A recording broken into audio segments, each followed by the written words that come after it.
Ja chcem povedať, že za moju dceru nám všetko rozprávala, ako ju týrali, pili ju a predávali ju, lebo teraz moja dcera nebola ani žije.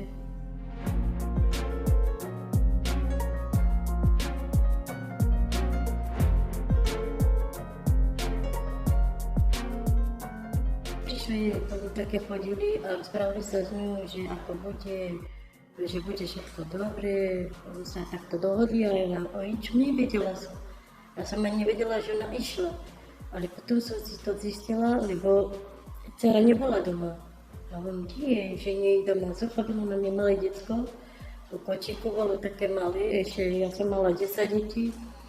Som ju hľadala, nemohla som nájsť. A potom mi ona volala, zistila som, ale takto mi povedala, že sa má dobre, ale ten chlop, čo pri nej, čo ju predával, mal nožík a povedal, že keď bude povedať, že sa nemá dobre, že ich otreze krv. A ona ja sa mi pýta, má sa dobre? Ja som plakala, tak som jej povedala, no mama, má sa dobre, ale ja som videla, všimla som si, že na nie je v poriadku. No som vedela, že niečo nie je v poriadku. Ja som začala plakať a ten čo pri nej, že má sa všetko dobre, že jej nič nepatrí, oblečenie, peniaze, všetko, že má. A ja hovorím, že najraz mi cívčia pošli domov, že má malé decko a kojí ho. A mne neprinesol ju a čakám, dcera není doma. No a to mi rozprávala, že ju tam predávali, spravili ráno kávu, čaj a na drogy je tam hodili do čaju. A vypila to a keď ešte zobrali do auta, že vraj ja ich nadrogovali, zaspala, už bola v aute. Ráno sa zabudila, ona už bola na posteľ a ona si myslí, že jak som sa tu dostala, to ma tu priniesť. A to ona jej nadrogovali, čaj jej dali drogy a také, ale peniaze jej nedali.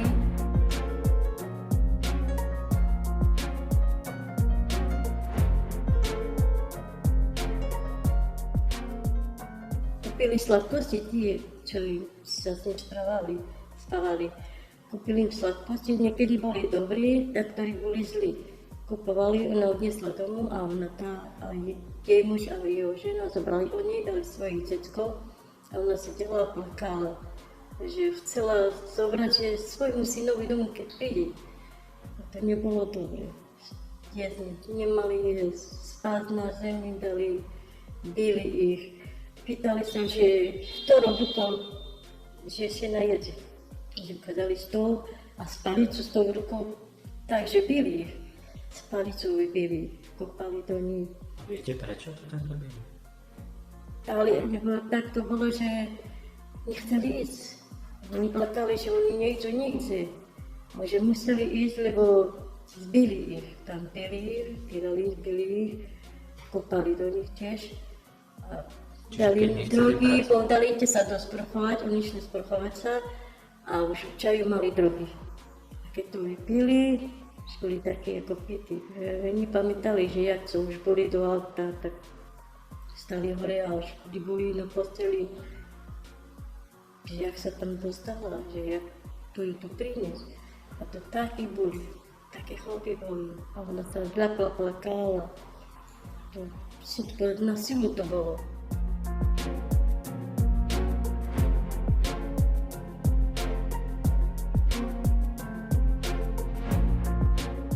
A potom som si zistila číslo, zavolala som, toto čo som zavolala, to som už zistila, že nie je dobre v poriadku, tak som volala tam tomu človeku do Košic a som povedala, ak mi dceru doma neprinesú, tak ťa zahlasím na políciu, aby si moju dceru vrátili, lebo tu má malé decko, zachabila neviem. A potom on zavolal tej jednej, že zavolala mamička, že ja má si odniesť domov. A keď ju prinesli domov, dali jej peniaze, ale tá jeho žena išla po ňu, zabrala peniaze, všetko od nej, dala jej iba listok a dala jej popisku a povedala, keď povieš vonka, že si dali peniaze, to tu zabijem a zaduším. A ona povedala, nie, nepoviem, ale ani jej dali nič na cestu, nič. A tak ja som tam myslela, bola som 20 na 20, dala som na benzín a tak som išla po ňu do koži. A keď prišla, tak plakajúči ma objímal, tak plakala ju na ja. Bolo ťažké byť. Toto, čo ti rozprávala tvoje srdce, na to nemohla pozerať a počúvaš, ako ju byli tam, si jedali. Prišla tomu taká vystrašená, a tak som jedala jesť a tak sa tresila na toto jedlo, že mám takú jedlo, som to nemala, ani vodu takú, že čaj, alebo kávu, alebo čo nič. Ja chorela som, mala rakovinu. Rakovinu krčka maternice? To boli veľa popy a na si robila viac peniazy. Tak sa rozchorela a ja som si chodila do lekára. Zistili, že mala rakovinu nádor krčka z ruky. Ona sa na to liečila dlho? 2 roky. 2 roky mu to bolo, že mali a to fúri rastlo. Ono už mala napuchnuté, vlasy jej vypadávali. Bola strašne chorá, strašne som sa o ňu starala.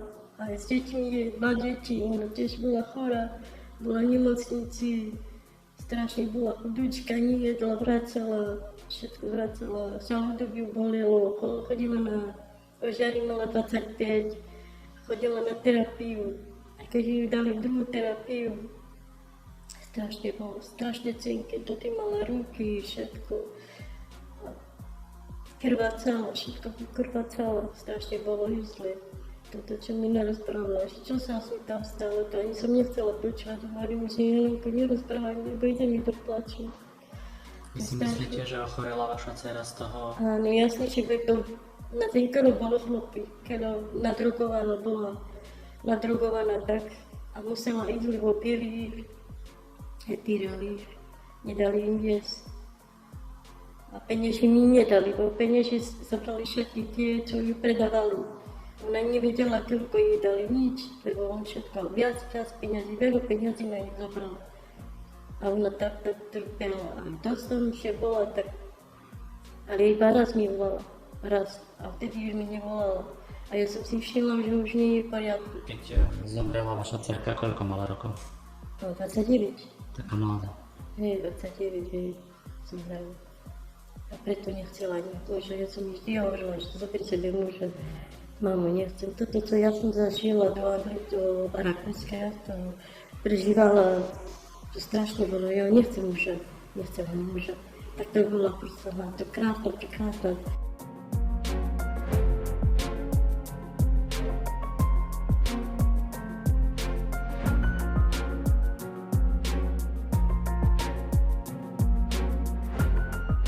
To jej vyšlo do rozuma, keď spala, a tak si ako sa prezliekla sa, že kde je, že asi je tam, nazad. A tam hovorím, že čo je, čo sa stalo? Ja, mamo, ja som myslela, že ja som tam nazad do Rakúska, že ma predávajú, že ma nadrogujú. Ktorý nie, ty si doma, už je všetko dobre, už je v poriadku. A že ma objímala, plakala, že je doma, že je šťastná, že je doma. Lebo tam to je strašné utrpenie predávať, nadrugovať, byť, týrať, jesne dať.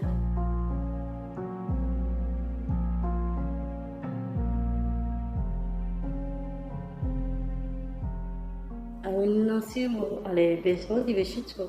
Mariku im dala, jak oni jedli, plakali, slzy na tú nohšu mali, toľko, že až mama, na silu sme aj keby nám dal vodu, aby sme to nadlígli, ani vodu nám nedal.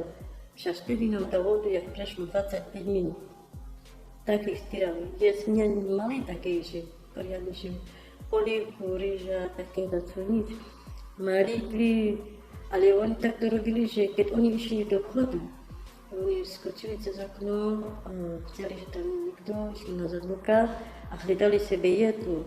A kradli, išli do vecka, do sprchy a tam sa najedli, plakali, sedeli do kúta a tak sa najedli. To bolo strašné.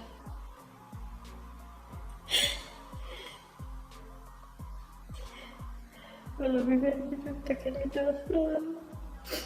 Neviem, aké to srdce majú týrať ženy, týrať. Je to človek. týranie. Pekná bola, Čo by krásna. ste vy odkázali tým ľuďom, ktorí obchodujú s ľuďmi? Neviem, aké srdce majú, prečo toto robia, že sa neboja od Boha.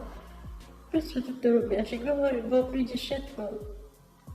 Že sa neboja. Také mladé dievča. Tu nie je ešte dospela to, čo mala, tu nie je ešte dospela, to je ešte decko. Tak. Jedno decko mala to, čo... Ja som sa starala aj o jej chlapca. Či nemajú srdce.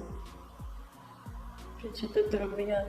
Aj oni majú deti, ako aj my mali deti. Mali si uvedomiť, že máme aj my deti. Jaká je to vec piť, ženu, týrať, že nedá si jesť. Keby mali dobrý srdca, tak nehovorili, mali takto. Aj žena, aj jej muž. Aj svoju ženu týral. Hej, jasne. Oni videli, že dcera moja hovorí, mamo, mala frajera dlho, robili všetko celé na druhom. A keď byli ju, tak začala aj nás byť. Lebo oni sa pozerali, plakali, bali sa. A keď byli ju, tak byla aj moju dceru.